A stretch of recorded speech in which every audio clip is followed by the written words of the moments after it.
सबसे पहले इस देश की मातृभूमि को नमन। इस देश के लिए जिन्होंने अपनी जान की कुर्बानी दी है उस वीर शहीदों को नमन। देश की आन बान और शान तिरंगे को नमन। मां सरस्वती को नमन। सम्मानित मंच, सम्मानित ग्रामवासियों, बड़े बुजुर्गों, मेरी माताओं बहनों, प्यारे विद्यार्थियों, आज का 72वां गणतंत्र दिवस जो हर वर्ष की भांति इस वर्ष भी मनाया जा रहा है, लेकिन इस वर्ष से थोड़ा सा अलग है क्योंकि इतने साल सेकेंडरी स्कूल के रूप में मनाया जा रहा था और इस साल ये स्कूल कर्मोन्नत हो गई है उच्च माध्यमिक के रूप में। ये हमारे गांव का और हमारे सबका सौभाग्य है कि आज अपने विद्यार्थियों को, आज अपने कलेजे के टुकड़ों को बाहर नहीं जाना पड़ेगा। इसी विद्यालय में पढ़कर वह जीवन में उन्नति और प्रगति कर सकते हैं। तो सबसे पहले इस विद्यालय के कर्मोन्नत होने पर सभी को शुभकामनाएं, बधाइयां। हमने समस्त ग्रामवासियों को बुलाने की कोशिश की, भूलवंश हो सकता है, किसी के पास नहीं पहुंच पाए हों। अगर ऐसा हुआ है तो उनके लिए हम क्षमा प्रार्थी हैं, लेकिन ऐसा हमारा दृष्टिकोण नहीं रहा था। हमने सोचा एक भी घर वंचित न हो, क्योंकि आज हमारा जो उद्देश्य है वह इस प्रोग्राम के बाद में विद्यालय विकास के बारे में अपनी मीटिंग होगी और उसमें आप सभी सम्मानित लोगों का सहयोग, मार्गदर्शक और आशीर्वाद बहुत जरूरी है ताकि हम इस विद्यालय को एक नया स्वरूप दे सकें। इस विद्यालय के द्वारा हम जो अपने विद्यार्थी हैं, अपने बच्चे हैं, उनको एक सही दिशा दे सकें, उनका भविष्य संवार सकें। देखिए, हर इंसान अपने आप में विशिष्ट होता है। आज हमारे देश में इंसान तो हम सब हैं, लेकिन इंसानियत है ये किसी में ही बची है। अतः विद्यालय के बारे में मेरा आपसे अनुरोध है कि विद्यालय गांव का आईना होता है। अगर गांव में कितना विकास हुआ है, गांव कैसा है, अगर इसको देखना है तो विद्यालय की तस्वीर देख लीजिए, इन नौनिहाल बच्चों को देख लीजिए, पता चल जाएगा गांव कैसा है। जिस घर में पैसा हावी हो जाए, बाजार में भावना हावी हो जाए और विद्यालय में राजनीति हावी हो जाए, उनका पतन सुनिश्चित है। अतः हमें विद्यालय में राजनीति शब्द को, ये मंदिर है, जैसे मंदिर में जाते हैं चाहे कोई कातिल ही क्यों ना हो, मंदिर में जाके भगवान का नाम ही लेता है, वहां पर वो कातिल नहीं रहता है। ऐसे ही विद्यालय मंदिर में आने के बाद में हमें केवल विकास की सोचनी चाहिए। घर में हमें पैसे को हावी नहीं होने देना चाहिए। घर में रिश्ते भावना से जुड़ते हैं तो परिवार में हमें हमेशा भावना के साथ जुड़ना चाहिए। ये नहीं कि ये बूढ़ा हो गया है, अब ये कोई काम का नहीं रहा। घर में भावना होती है, बाजार में भावना नहीं चलती है, बाजार में पैसा बोलता है। बाजार में भावना दिखाओगे लोग बेच जाएंगे हमें, और विद्यालय में विकास बोलता है। अतः मैं ग्रामवासियों से विनम्र निवेदन करना चाहूंगा कि इस विद्यालय को 4 चांद लगे। ये विद्यालय, मैं पूछना चाहूंगा पहले ग्रामवासियों से, ये विद्यालय पहले आपका है या विद्यालय स्टाफ का है? आप बताओ। विद्यालय ग्रामवासियों का है, हम सेकंड नंबर पे आते हैं। अतः हम आपसे कुछ मांगे ये हमें तो उचित नहीं लगता है। हम मांगना नहीं है, हम एक दूसरे का सहयोग करेंगे इन बच्चों के लिए। हमें एक दूसरे का सहयोग करना है। एक चीज आप अधिकार पूर्वक मांग सकते हो, विद्यालय में अगर पढ़ाई अच्छी न हो तो आप अधिकार पूर्वक, गुरुजन सम्माननीय होते हैं, करना भी चाहिए। समाज की विडंबना हो गई है कि आज सबसे कमजोर गुरुजन को माना जाने लगा है कि अरे गुरुजी है कि जना को न्याठ।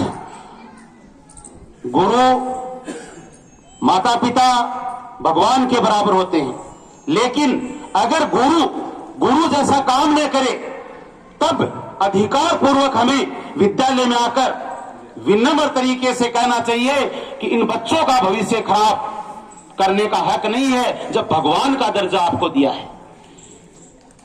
मेरी छोटी सिस्टर ममता एक डॉक्टर है। एक डॉक्टर अगर किसी का इलाज गलत करे तो एक की जान जा सकती है, लेकिन एक शिक्षक अगर गलत राह पकड़ ले तो पूरे गांव की तस्वीर बेकार हो जाती है।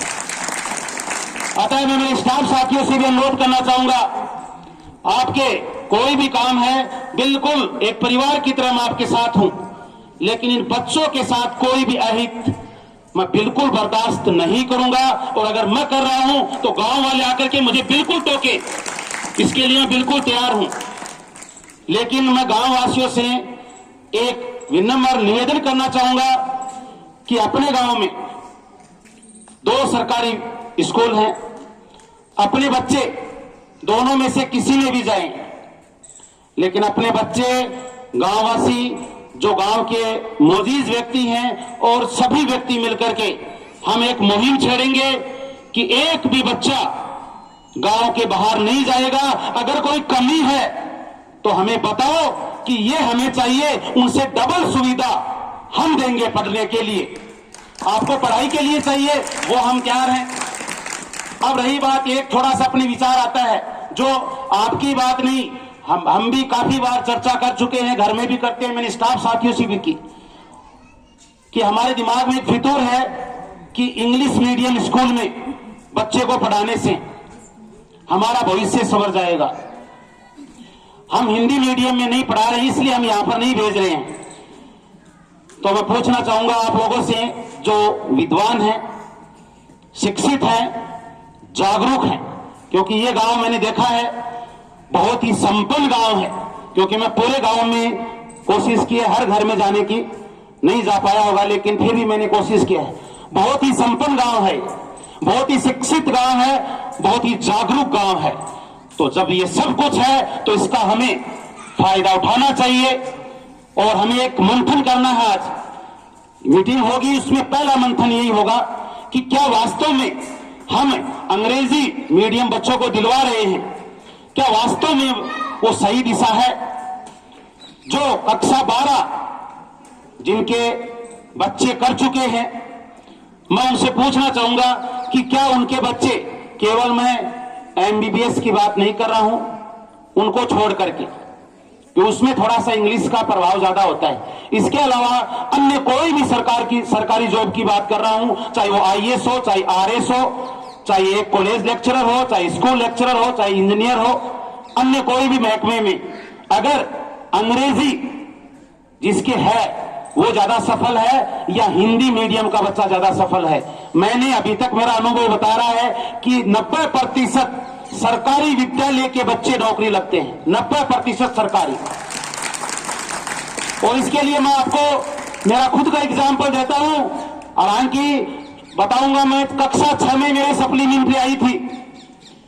कक्षा 6 में सप्लीमेंट्री का स्टूडेंट एक प्रिंसिपल जैसी पोस्ट पर जा सकता है, तो अगर फर्स्ट डिवीजन आती तो क्या होता, कलेक्टर बनता।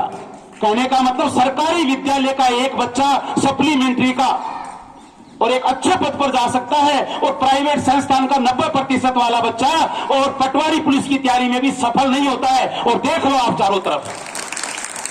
और किसी की बात नहीं कर रहा हूं, मेरा भतीजा जो कक्षा 9th में, 10th में, 12वीं में 90% से कम नंबर नहीं है उनके, और आज पटवारी की तैयारी कर रहा है। मुझे विश्वास है, ऐसे नहीं बोल रहा हूं, विश्वास होने के लिए नहीं बोल रहा हूं, शायद नहीं होगा, क्योंकि इंग्लिश मीडियम में पढ़ा है वो। अगर सरकारी में पढ़ता तो 2nd डिवीजन आती तो भी आज वो सब इंस्पेक्टर की तैयारी में पहली बार सिलेक्शन हो जाता। क्योंकि वहां पर केवल हमको गुमराह किया जाता है, केवल हमें बेवकूफ बनाया जाता है, बच्चे को तराशा नहीं जाता है। ये बच्चे है ना, इनके नंबर चाहे कम आए, भविष्य में ये बहुत अच्छी पोजीशन में जाते हैं, क्योंकि वहां पर यहां पर केवल शिक्षा दी जाती है, केवल नंबर नहीं दिए जाते हैं। और शिक्षा का मतलब केवल यही नहीं होता है कि हम नौकरी लग जाएं। शिक्षा का मतलब होता है बच्चे का शारीरिक, मानसिक, चारित्रिक, नैतिक हर प्रकार का विकास हो। जिस बच्चे का आज हम माँ बाप अपने बच्चों को शिक्षा तो दे रहे हैं केवल किताबी ज्ञान, आज संस्कार हम भूल चुके हैं। अपने बच्चों को यह संस्कार देना भुला दिया है कि बड़ों का सम्मान कैसे करना चाहिए। आपके सामने कोई बड़ा है, उनको बिना नमस्ते किए वो भगवान के बराबर होता है, उन्हें हमें नमस्ते करना चाहिए। आज माँ बाप जो बड़े बुजुर्ग हैं उनको भगवान से कम नहीं मानना चाहिए, उनकी सेवा हमारा पहला कर्तव्य होना चाहिए। और यह शिक्षा दी जाती है केवल सरकारी विद्यालय में और कहीं नहीं दी जाती है।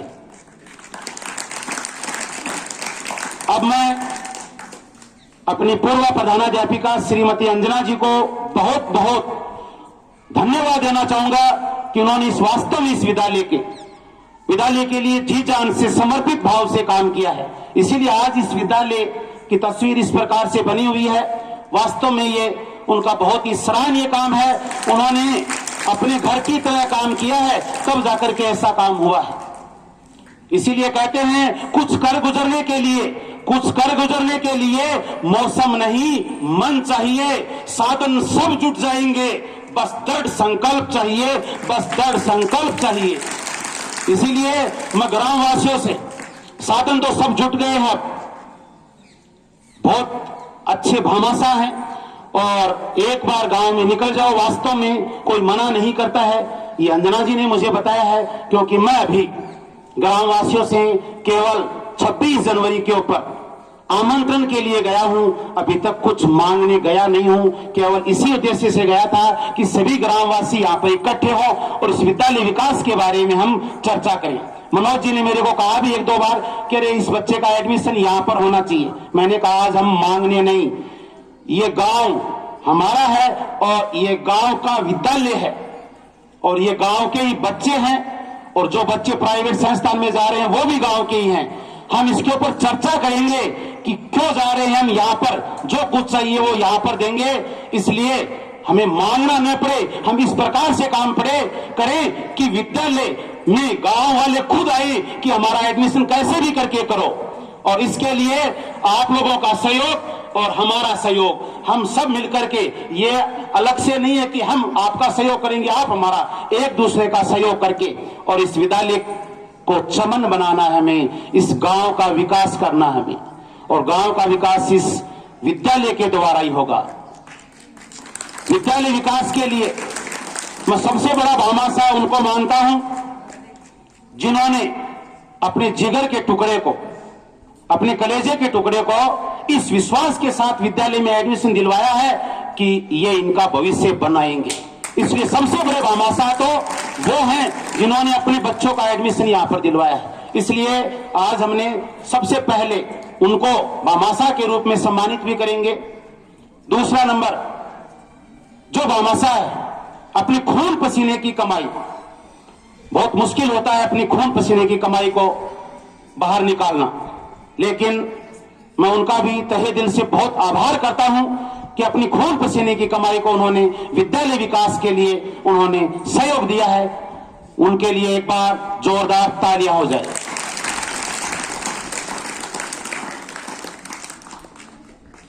देखो, कोशिश हमें हमेशा करती रहनी चाहिए। मंजिल मिले या न मिले, मंजिल मिले या न मिले, ये मुकद्दर की बात है। मंजिल मिले या न मिले ये मुकद्दर की बात है। हम कोशिश ही ना करें ये तो गलत बात है, हम कोशिश ही ना करें ये तो गलत बात है। इसीलिए मेरे को कईयों ने कहा भी कि आप पे इस प्रकार से भामाशाह सम्मान समारोह है, ऐसा क्यों कर रहे हो, इससे गांव का आप कम से कम, देखो हर प्रकार के अपनी अपनी सोच होती है कि गांव के 15-20 हजार रुपए भी लगेंगे इसमें, वो आप विद्यालय विकास में क्यों नहीं लगाते।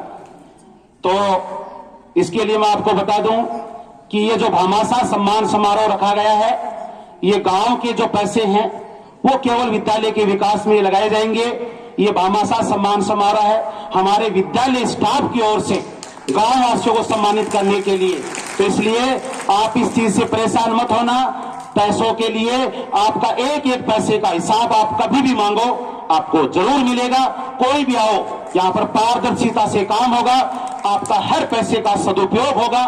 और इसी विद्यालय विकास के लिए मैं खुद भी, क्योंकि मुझे बहुत प्रोत्साहन मिला इस गांव को देख करके, और मेरा दिल रोता इन छोटे बच्चों को अगर पढ़ाई नहीं होती है तो।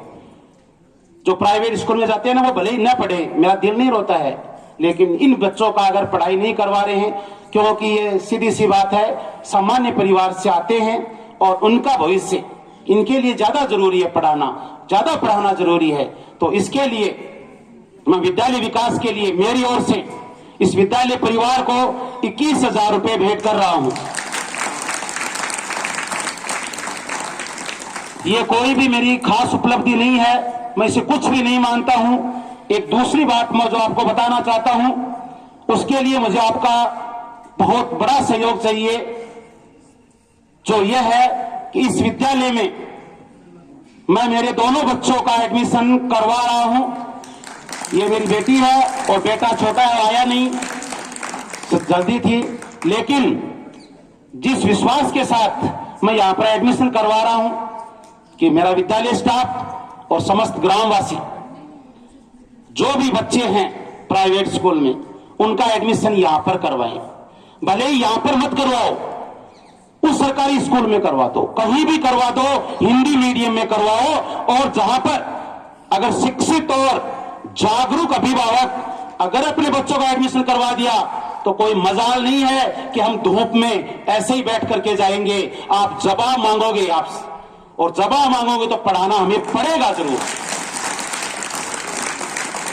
एक संस्था प्रधान किसी शिक्षक को क्लास में भेज तो सकता है, लेकिन वहां पर क्या पढ़ा रहा है, वहां पर अच्छा पढ़ा रहा है कि नहीं पढ़ा रहा है, वो एक अभिभावक जान सकता है।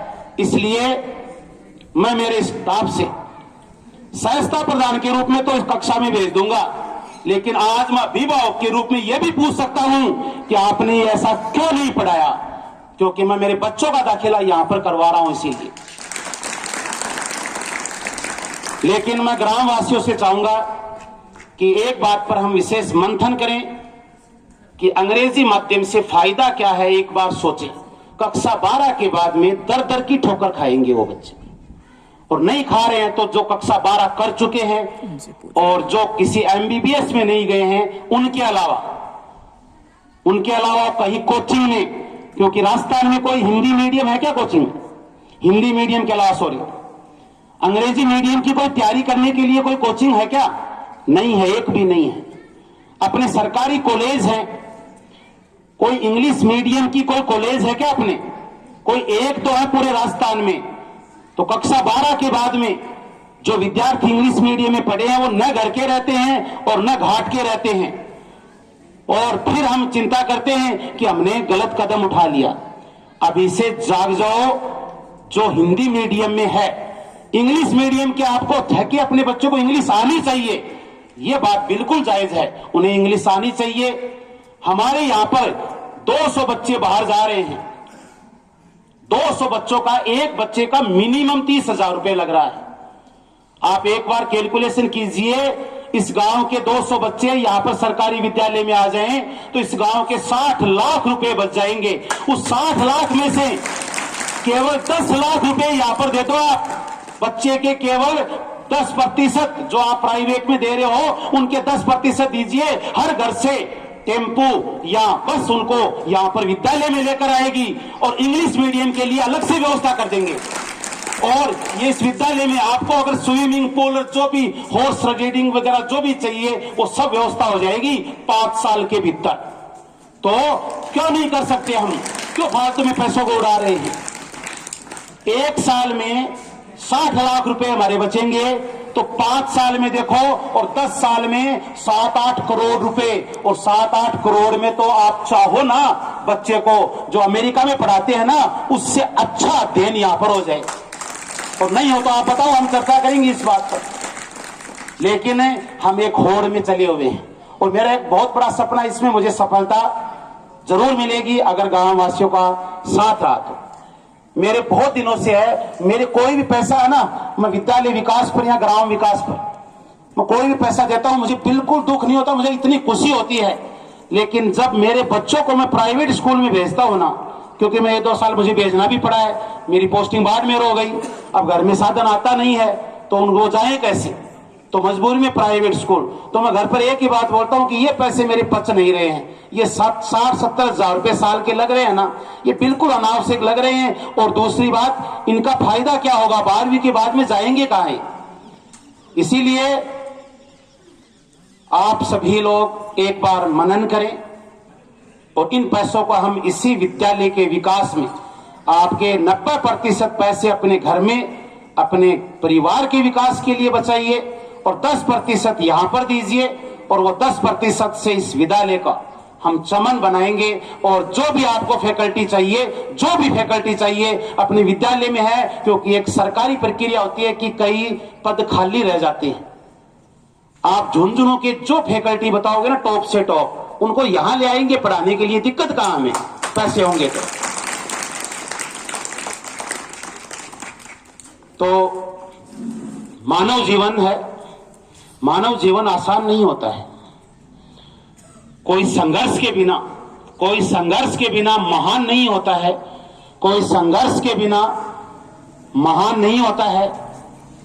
हथौड़े की चोट के बिना तो पत्थर भी भगवान नहीं होता है। तो हमें इस चोट को विद्यालय के विकास के लिए सबको मिलकर के ये मेहनत करनी होगी, और आप सभी का सहयोग, आशीर्वाद, और आप सबने वास्तव में बहुत बड़ी संख्या में आकर के अपना अमूल्य समय दिया है, इसके लिए विद्यालय परिवार आपका आभारी है। और आप बेझिझक कभी भी विद्यालय विकास से संबंधित कोई काम हो हमें सलाह दीजिए।